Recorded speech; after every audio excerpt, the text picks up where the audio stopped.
as we all know, schools are out in most parts of the United States right now, and we don't know when schools are coming back. And so many youngsters, coast to coast, depend on schools to get the lunches and the nutrition that they need. And right now, you can visit gotmilk.com to find a listing of participating meal-to-go service sites locations around your neighborhoods where families can pick up meals, because no kid should have to go hungry, as we all know. So go to healthyeating.org/school meals. Again, healthyeating.org/school meals, or go visit gotmilk.com to see if there's any help that can be gotten for you and your family and your kid. And here on behalf of the California Milk Processing Board, and also on behalf of the Dairy Council of California, is the 27th overall pick of the 2017 National Basketball Association Draft from your Los Angeles Lakers, Kyle Kuzma. How are you, Kyle? I'm good. How are you doing? I am better for talking to you. Safe and sound? Are you good? I am. Good? Family good? My wife Susie, who you know because of her covering the Lakers, she is well. I do know Susie. She wanted me to say hello, and she wanted me to send you her best as well. I do have to start this interview because I have in this manner, and it may sound weird, but I did see your Instagram. Are you in the tub right now talking to me? Because I saw your Instagram post the other day, Kyle. Where are you? I'm actually not in the tub talking to you right now. Okay, that's good. Yeah, that is a good thing. I'm actually just sitting here. Okay, good. That would be pretty awkward, but nope. Hey, look, Deion Sanders is called in from his tub, right? That's happened before, correct, Chris? That's happened before on this show. Somebody called you guys from the tub? Deion Sanders, not just anybody. The one and only. Okay, but Deion can do that. Though. That's different. Well, I mean, Kyle. I mean, it's all good. Okay. But hey, look, man. Are you healthy? Is your family, everybody that you know, is everybody fine in your world, Kyle? Yes, everyone is good in my world. Family's good. Friends are good. Organization's good. So that's great. Yeah, that's the shining light. Okay, walk me through when you first heard, about Rudy Gobert and what that was meaning for potentially your season, the NBA season, Kyle. When did you first learn about all that? I think we were home at the time. We were home during this, and I was at home watching the game, and watching the game about to start, and it's kind of just folded, and you know how it kind of went. But it wasn't necessarily a surprise.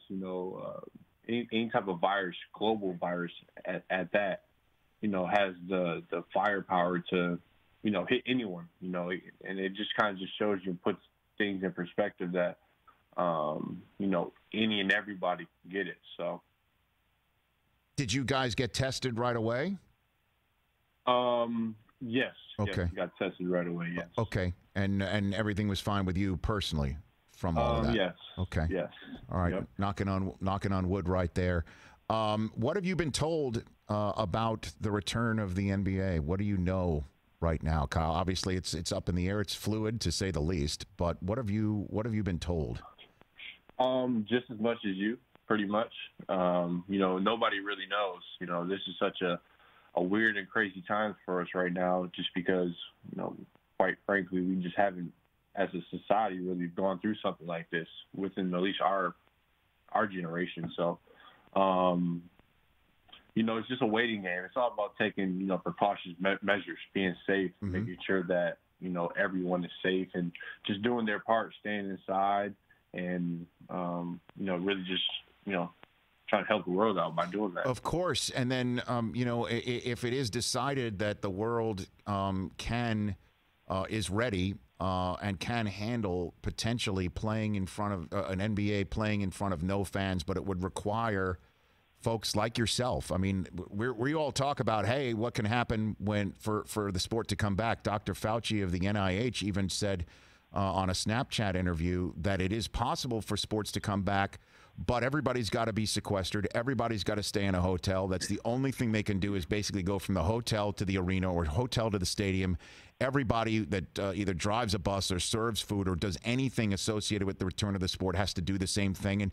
And we're all, as fans, go, sure, but You're the one who's got to do it. Would you be up for something like that, Kyle?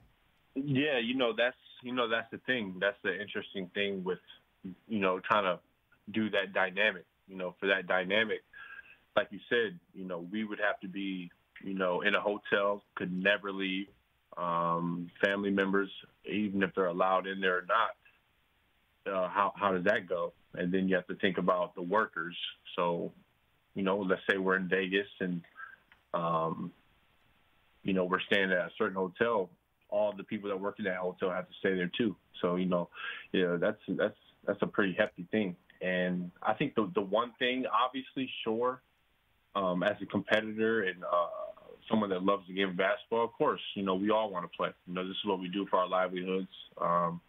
And this is something that we've been doing for our entire life.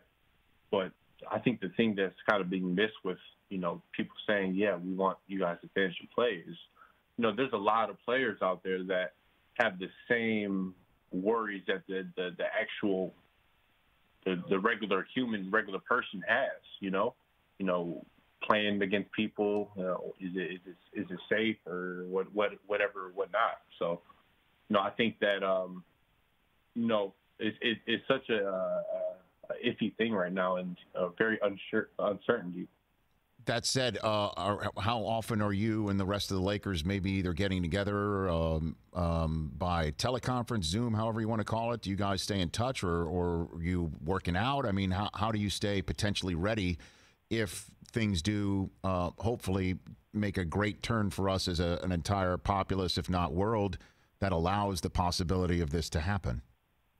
Well, we're, as you guys kind of seen throughout the season, we're a pretty tight-knit group. We always talk to each other every day. Mm-hmm. We have a group chat. We all always communicate within there. And, I think the biggest thing, from an athletic standpoint, we can't really play basketball. There's no access to gyms and things of that nature. Obviously we can't get in our own team facilities and, most facilities are shut down too because of the seriousness of it. So the biggest thing is what you can control is taking care of your body. Still as a athlete, preparing for if the season does come back, you have to be ready. So that just kind of involves just eating well and still working out as you can. A lot of guys are probably working out at home. For me, I have a gym at my house, so I can work out and it's fine. I'm lucky and blessed to have that, but just try to find out see what you can do. Kyle Kuzma of the Los Angeles Lakers here, also part of the Dairy Council of California and the folks at Got Milk with the California Processing Board to make sure kids get meals because so many kids that look up to you and follow you. This is so important. I'm glad that you're doing it. How did you get involved in all this, Kyle, to make sure that kids that normally maybe get their nutrition through schools can somehow get fed and get the nutrition, the milk, the proteins that they require, the calcium they require? Well, for me, I just think that athletes should always use their platforms for good and for good measures. And for me, I just wanted to be a little bit vocal during this time, just let people have that awareness. There's a lot of families out there, especially in the state of California, that are, struggling right now during these crazy times and may not have food for their kids or, food for, multiple kids in the house. So, partnering with Got Milk and, they just are doing a great job for really just putting the message out of free school meals are still available at suggested sites out here. So again, gotmilk.com and healthyeating.org/school meals to check on all that. Now, Kyle, how does a kid from Flint, Michigan wind up in Utah to go to school? How did that happen? Say that again? How does a kid from Flint, Michigan wind up in Utah to go to school and start a career in basketball? How did you wind up there? Nobody recruited me. No kidding. I had a really short, a short recruiting, list of schools that I had that I really kind of liked. And I wanted to get out of the state of Michigan and just kind of explore. Especially being from Flint. So, Coach K and Krystkowiak, that is, kind of just won me over. I took my visit to Utah, and I loved it out there. It's amazing. I always try to find time in summer times to go back there, and it's a great state. So, Coach Beilein, Michigan, my alma mater, didn't come knocking on your door, Kyle? They did not. I know that's your alma mater too. I know you're a big Go Blue guy. I am. But they were not knocking at all. Not Izzo? Not Izzo, nope. who's, as you know, had the Flint Stones back in the day. I mean, he never did either. Not at all. I had like Central Michigan, Detroit Mercy, Oakland. I had like those type of Michigan schools. But, all right. How about all that? I mean, hey, crazy. Hey, it all works out. It's never where you start; it's where you finish. Of course. And when did you learn on draft night that Nets hat that you were wearing was insignificant? You were going to the Lakers. When did that happen? I knew for a minute because I knew that the Lakers had the 27th pick because you kind of know who they trade the picks. So I knew I was going to LA. Okay, and then you show up, and I mean, my gosh, you show up in LA, and I mean, man, what a heck of a year it's been. This has been amazing. I know, and then there's just so much, as we've been talking about coronavirus and everything going on. Kobe's passing. I still can't believe. I can't believe that. What was your relationship with him? How did he bring you along, and the whole Mamba mentality potentially shown to you, if not placed within you, Kyle? Well, that kind of just came about from my curiosity about the game and, just about life. Growing up, he was an idol of mine, one of my favorite players. And, getting drafted to LA, kind of put me in the driver's seat to, try to build that relationship. And, I kind of hounded Rob Pelinka, pestered him, trying to get me in contact with Kobe. Sure. And finally did one night. We had dinner, and ever since that day, anytime I needed something, advice to go work out, just call him about off the court things, business, basketball. He was always there, and somebody that really genuinely, cared about me, and I kind of saw that in school. So, well, you mentioned Pelinka. Obviously, he's the top basketball executive with the Lakers and was a longtime agent, and obviously the godfather to Kobe's children, and I do believe vice versa. Do you think the fact that in this whole changing over the roster that you were the guy that the Lakers held on to, do you think Kobe had anything to do with that, Kyle?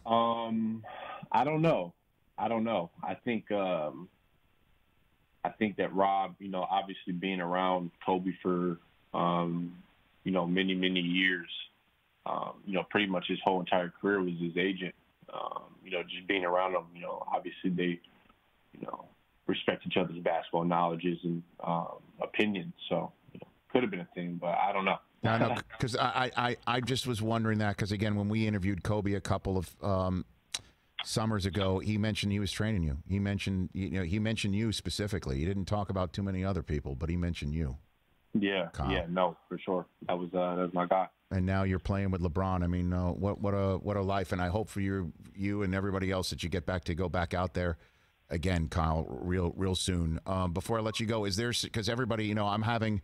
My wife and I are having like virtual drinks with friends, like virtual dinner parties and things like that. Is there a virtual Taco Tuesday that's going on that we don't know about with LeBron? Yeah, I'm doing a lot of virtual things right now. Okay. Virtual FaceTime, okay. A lot of cocktails, same type of measures you're doing. Right. So, but LeBron is not like, hey, here's the address. Everybody zoom in for a Taco Tuesday. He has not done that yet, huh? No, that's a good idea, though, maybe. Please. Maybe I should bring that up in your group chat. That actually sounds like a very good idea. My gosh. I like making people's lives better just by having them appear on the Rich Eisen show. But maybe I need to do this more often. I think that this is for sure. Let's do that. Let's do that. A virtual Taco Tuesday, and then when you Instagram it out or something, just at Rich Eisen Show. That's all I ask. Okay. Hey, it sounds like a plan. And then I eat tacos too on Tuesdays, just in case you were just handing out that link. Okay. That's funny. We'll chat. Sure. No, what do you mean that's funny? That means I'm serious. No, I said for sure. Oh, okay, okay. Sure. No, but you laughed and then said for sure. I mean, maybe I'm a giggly person. It's all good. I'm very sensitive. I'm very sensitive. All right, Kyle, thanks for the call. Let's do this again more often. And again, thanks for coming on. Gotmilk.com, healthyeating.org/school meals to find out, again, a listing of participating meal-to-go service sites, locations, potentially in your neighborhood to get some food on the table for kids. Thanks for the call, Kyle. Yes, sir. Right. Thank you. That's Kyle Kuzma. Hey, you watched all the way to the end. Thanks for that. Watch more right here.